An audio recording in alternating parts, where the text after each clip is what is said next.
kita tahu bahwa moda transportasi penerbangan atau aviasi ini menjadi salah satunya moda transportasi yang dikenakan PPN pajak Pak, bahkan sampai 11%.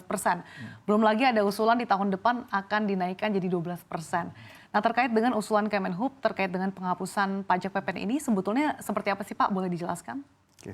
Jadi kalau kita melihat latar belakang ya, tentunya kalau untuk moda-moda lain itu sudah dilakukan penghapusan sejak tahun 2012. Nah, saat ini mungkin ya memang di Undang-Undang Nomor 1 Tahun 2009 di dalamnya itu memang mengatur komponen tarif itu masih di dalamnya adalah komponen pajak. Nah, pertimbangannya pertanyaan kenapa hanya udara yang masih saat ini dikenakan pajak. Salah satunya pertama ini adalah mandatori daripada undang-undang. Terus yang kedua ya pada saat itu ya mungkin konteksnya pesawat angkutan udara ini katakanlah ini bukan menjadi kebutuhan yang utama bagi sebagian besar masyarakat Indonesia. Nah, namun kondisinya sekarang ini ya bahkan harga pesawat ini juga berdampak terhadap inflasi gitu kan dan sebagainya. Oleh karena itu mungkin ya, dengan latar belakang itu kita katakanlah merekomendasikan untuk dapat melakukan mereview terkait dengan kebijakan pengenaan pajak untuk tiket pesawat udara. Seperti itu Mbak.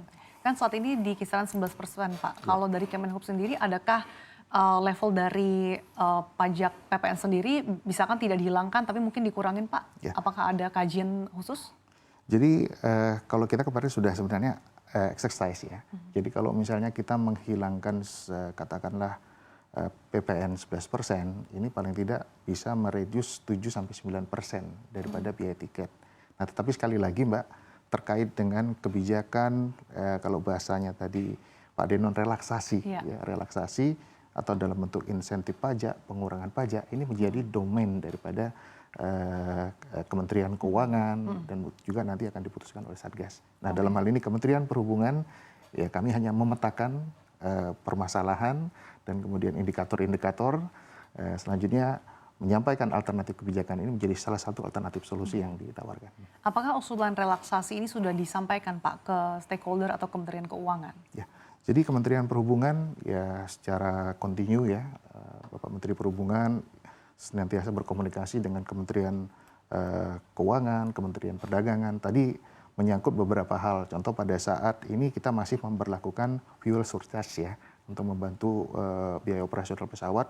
Kemudian juga sudah mengusulkan beberapa katakanlah insentif-insentif pajak yang diberikan kepada industri penerbangan supaya industri penerbangan ini bisa tetap survive dan tetap memberikan layanan yang terbaik bagi masyarakat. Saya kan ke Pak Denon. Pak Denon, kalau tanggapan dari Anda, seberapa besar sih impact kalau misalkan penghapusan pajak PPN di industri penerbangan ini bisa kembali menggairahkan lagi industri aviasi?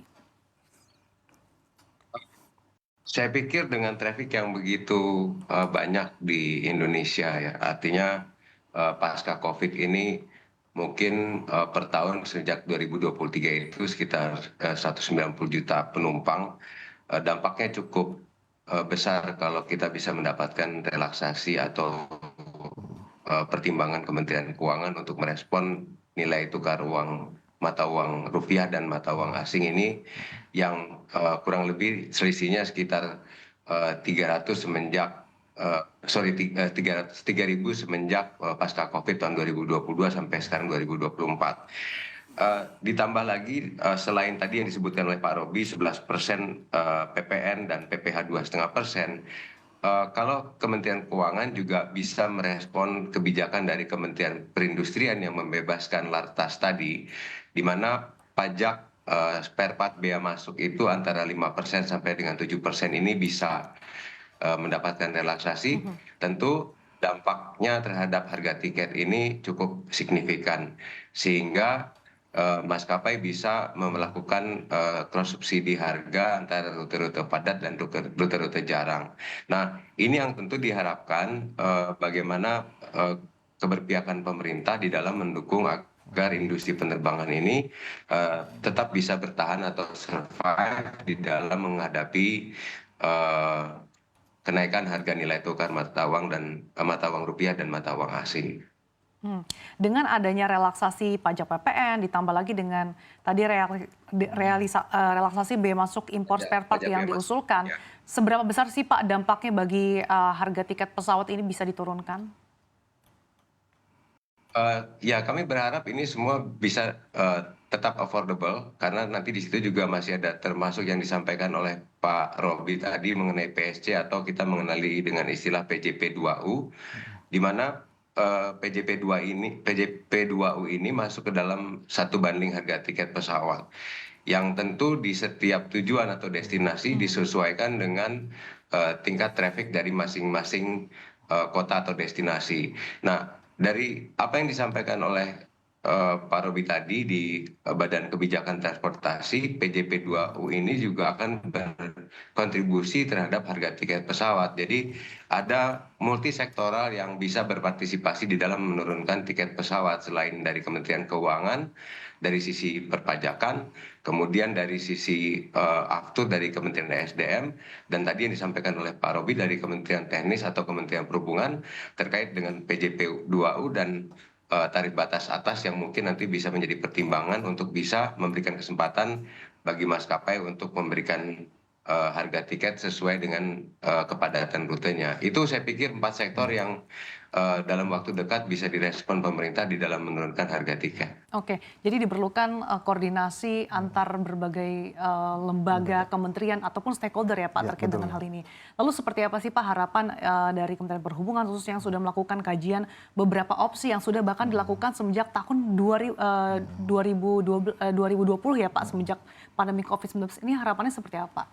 Oke, tentunya harapan kita pertama terkait dengan kelangsungan industri ya penerbangan ini ya bisa kita tetap survive dan terus berkembang untuk bisa memberikan layanan terbaik bagi masyarakat di Indonesia. Dan untuk memastikan itu tentunya dengan kondisi fluktuasi harga dolar, kemudian dengan adanya pergerakan-pergerakan dari sisi ekonomi maupun faktor-faktor lain, jadi memang sudah waktunya kita untuk melakukan review kembali terhadap beberapa kebijakan yang mungkin saat ini perlu dilakukan penyesuaian. Salah satunya tadi untuk Kementerian Perhubungan domainnya adalah di TBB dan TBA, dan kemudian juga terkait dengan beberapa kementerian seperti Kementerian SDM, Kementerian Keuangan, ya.